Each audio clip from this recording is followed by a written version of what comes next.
시장의 역대급 이벤트, 비트코인 현물 ETF.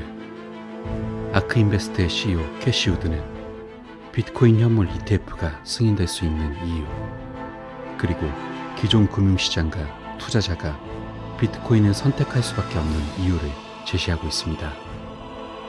2024년 투자시장의 주인공이 될 수 있는 그 핵심은 이것입니다.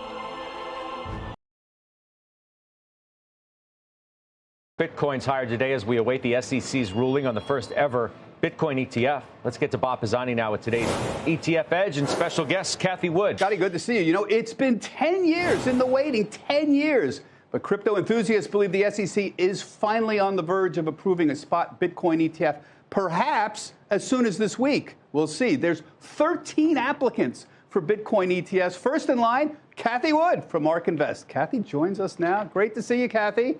You know, Great Kathy, you were around. It was the Winklevoss twins who filed for the first Bitcoin ETF. It was 2013, as I recall, and I think it took until 2017 for the SEC to reject that application along with all the others. Do you believe your application will be approved, and why do you think so, and what kind of negotiations have been in with the SEC about this? Give us a sense of where we are. Sure. Well, we do think the probability is very high that that Bitcoin ETFs will be approved this week. And the reason, as we've been saying, is, you know, the SEC actually, after, you know, denying a number of times, started asking questions, very good questions, very detailed questions, very technical questions. So I think they've asked all the questions they need answered, and I think most of us have probably been a part of that, you know, process. So let's assume the SEC approves your application. What kind of impact would a Bitcoin ETF have? I mean, we've all noticed this run-up in Bitcoin ever since BlackRock announced their interest from 30,000 to over 40,000. All of this is anticipation of a spot Bitcoin ETF.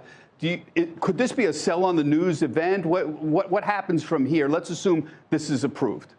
Sure.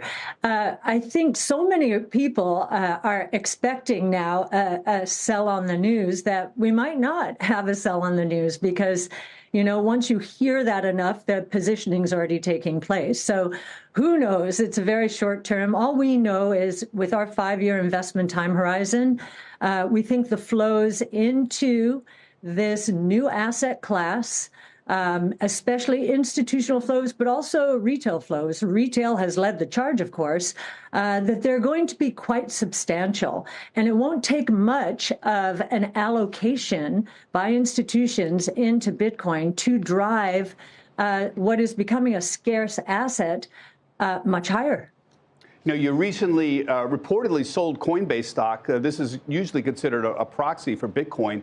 So what are your thoughts on Bitcoin now? What kind of, flesh out your ideas a little bit for us.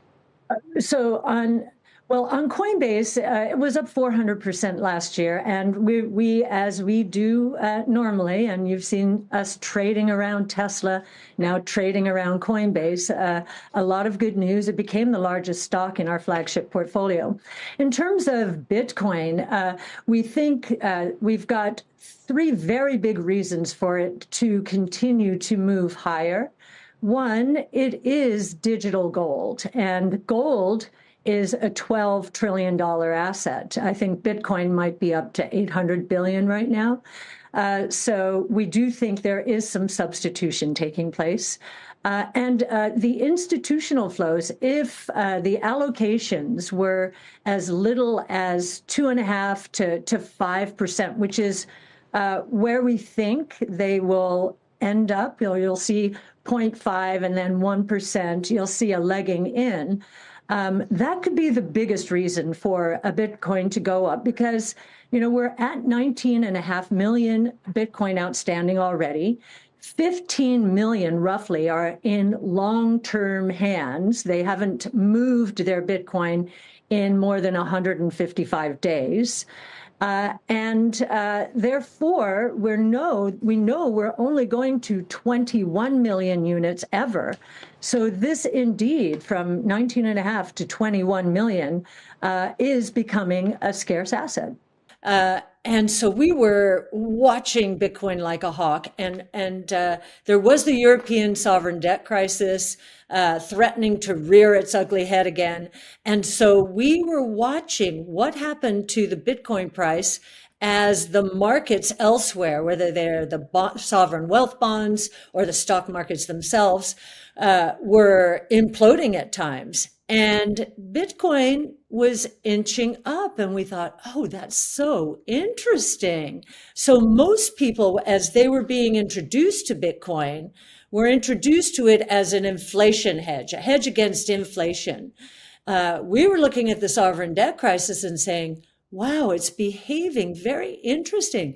This is the threat of deflation, and it's doing very well. And then, of course, we had the regional bank crisis this year.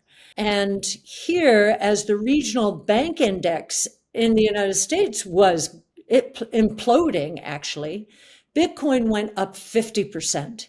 What were we saying about FTX and all of the bad news last year? We basically said, this is proving the point, the reason Bitcoin is important. FTX was completely centralized, completely opaque, and it turns out completely fraudulent, right? And what do we have in Bitcoin? It is completely decentralized, completely transparent by digital wallet address, and basically a giant neighborhood watch system, because there are so many people watching now, people whose livelihoods depend on this, not just in the developed world, but especially in the emerging markets.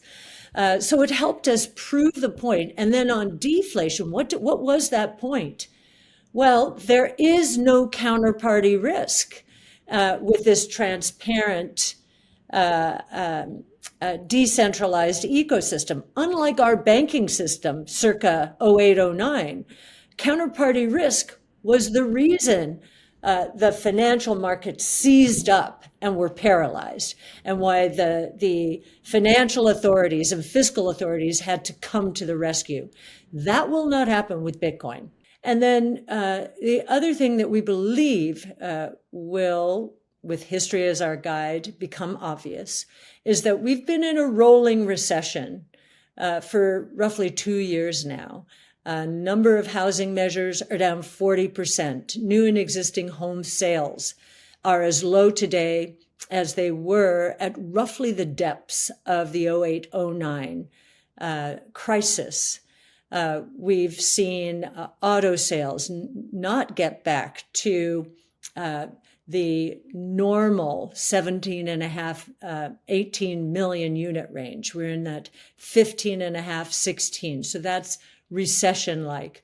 Commercial real estate is in a world of hurt. And I think what's going to happen now, companies are losing pricing power. They're going to have to cut prices. They see that when they don't cut prices, their units fall apart. And that is that Bitcoin is a risk-on asset, but it is a risk-off asset as well. And if there are going to be bankruptcy problems out there, then having a vehicle with no counterparty risk in a portfolio will become more and more important over time.